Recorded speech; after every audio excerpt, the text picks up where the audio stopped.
Hello, welcome to the podcast, Human Rights in America, a Revolutionary Mindset. I am your host, Sue Young. An overview of today's topic, the history of human rights and why they should remain a focus, especially during the times of difficult periods. For those of you just joining, the Universal Declaration of Human Rights was adopted by the UN General Assembly in 1948. During World War II, President Franklin D. Roosevelt envisioned a system of collective security among nations to create a lasting world peace. He was fond of saying, "The doctrine that the strong dominate the weak is the doctrine of our enemies. We reject it." After Roosevelt died, President Harry Truman assumed responsibility for making Roosevelt's dream a reality with the creation of a charter for the United Nations at the San Francisco Conference of 1945.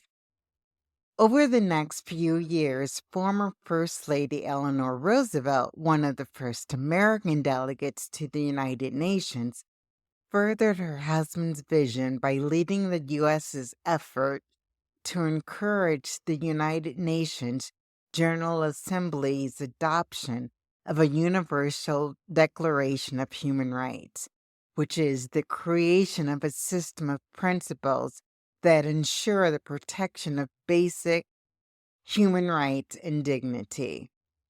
She worked with a small group of representatives from countries all around the world to define the most essential universal rights and establish them in an official document.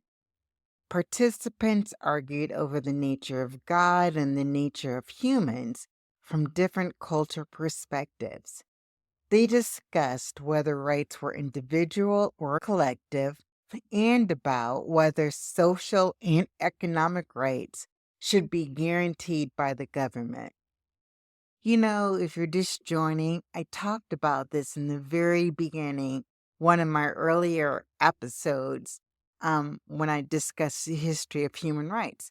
But I didn't really say all of this, so go back and listen to it.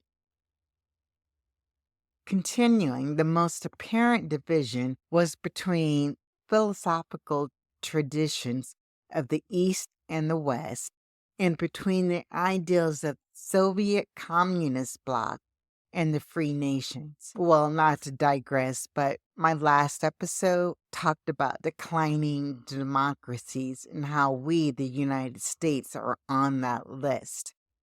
Eleanor Roosevelt reiterated that her husband had always said freedom without bread has little meaning. Freedom from want and the freedom from aggression are twin freedoms, which had to go hand in hand. Gladstone Murray, a Canadian BBC director, said, "The central fact is that man is fundamentally a moral being, that the light we have is imperfect does not matter so long as we are always trying to improve it. We are equal in sharing the moral freedom that distinguishes us as men. Man's statuses makes each individual an end to himself. No man is by nature simply a servant of the state or of another man. The ideal and fact of freedom and not technology are the distinguishing marks of our civilization. This declaration is based on the spiritual fact that man must have freedom in which to develop his stature and through common effort to raise the level of human dignity." And if you notice, I'm reading all of these quotes and the references, man must, man must. Well, in the Human Rights Declaration, one of the first articles is that they changed the words from "all men are created equal" to "all humans are free and equal." So we don't have to tell females later, "Oh, just insert the word woman because we really mean men and women." Well, why don't you just say that? So, anyway, I digress. Eleanor Roosevelt explained the Declaration is not a treaty, it is not an international agreement. It is not and does not purport to be a statement of law or of legal obligation. It is a declaration of basic principles of human rights and freedoms to be stamped with the approval of the General Assembly by a formal vote, its members to serve as a common standard of achievement for all peoples of all nations. The United Nations approved the declaration, but the work of the Commission was only partially done. In Roosevelt's words, the declaration would say to peoples of the world, this is what we hope human rights may mean to all people in the years to come. The second part of the Commission's work was to be a covenant, which would then be in the form of a treaty, to be presented to the nations of the world.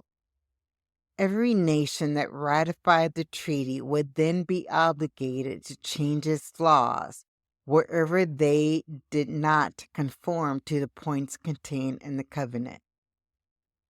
The Commission thought that the treaty might be worked out within the next few years, but that was really optimistic. The work to secure human rights around the world is still ongoing. We don't have an official treaty. So, what was the state of the world in 1946? Are there any similarities to 2025? They had grocery prices that were high and sometimes low. They had conflicts. They had just finished World War II. We have world conflicts around the globe.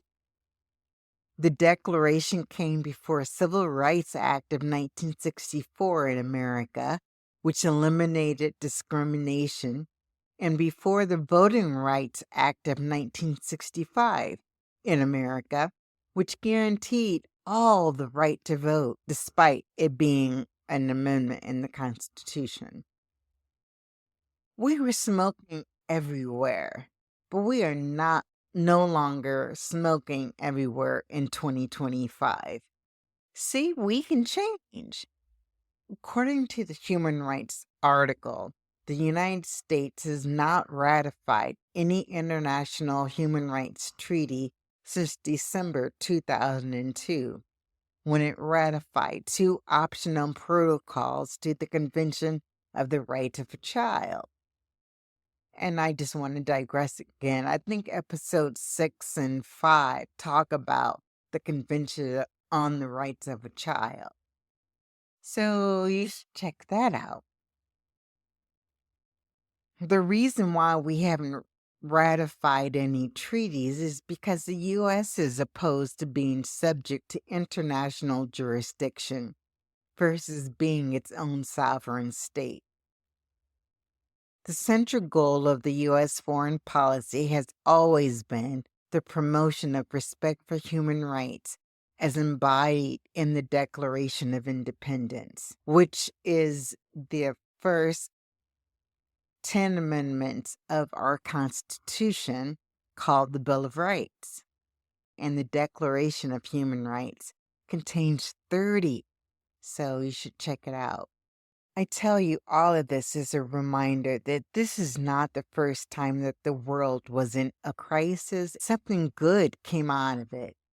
And that something was the determination that humans are essential for life on this planet. We exist all over the world. We humans are not just sheep for the corporate world, but rather we are the fundamental reason why this planet is here. In good times, we work towards the goal, but when we are challenged, we may let the game play through to survival of the fittest. It is in the times of confusion when you want to shrink down. Remember who you are at your core and remember our humanity. Fight for human rights for everyone. In America, the White House removed the Spanish version of the website, and in small letters they posted, "Go home." Really, I'm not kidding. Go and check it out for yourself. So I Googled, why doesn't the United States have an official language? The United States does not have a nationally declared official language because the founding fathers recognized the diverse linguistic landscape of the country at that time and saw no need to designate one, as English was already the dominant language, and they did not want to limit the rights of those speaking other languages. So, WTF. Back to human rights. Just like in our Declaration of Independence, we hold these truths to be self-evident, that all are created equal and endowed by our Creator with certain inalienable rights. Those rights are life, liberty, and the pursuit of happiness. We know that in time of wars, inflation, economic downturns, pandemics, human right abuses, and the erosion of civil liberties happen.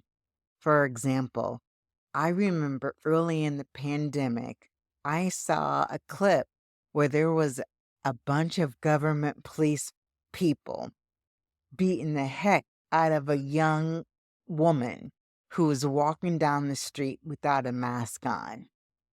Remember the Holocaust, slavery, the Rwandan genocide, or more current conflicts to include the Russian and Ukrainian war, the Israeli and Palestinian war, which show neglect or the suspension of human rights?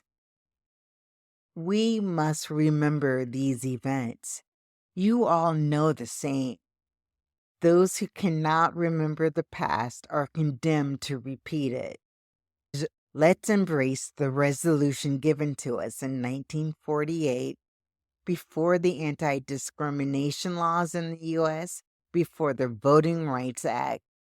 Let us step into tomorrow with clarity and vision, knowing that others have traveled these bumpy roads before and gave us the gift of a Declaration of Human Rights that we're still striving towards. Currently in America, we have schools and cities telling citizens that we should ask for a warrant when ICE officers ask for information regarding the immigration status or whereabouts of certain individuals. If not now, when do we stand up for others? Focusing on human rights during challenging times can provide a foundation for recovery and societal resilience. We will stand united or altogether fall. Why must we keep human rights prominent? Human rights are universal and inalienable. There's that word again.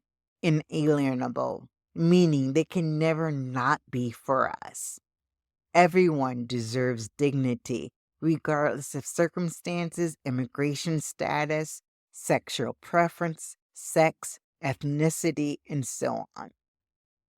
Some positive impacts of prioritizing human rights during a crisis is that we foster social cohesion, building public trust, and ensuring justice.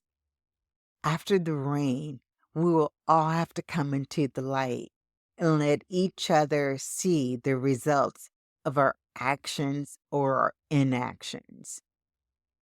So, in closing, I encourage all of you to advocate for human rights in your neighborhoods and your communities. Get involved with finding homes for the unhoused, safe childcare for working parents, food for the hungry, aid to the victims of natural disasters.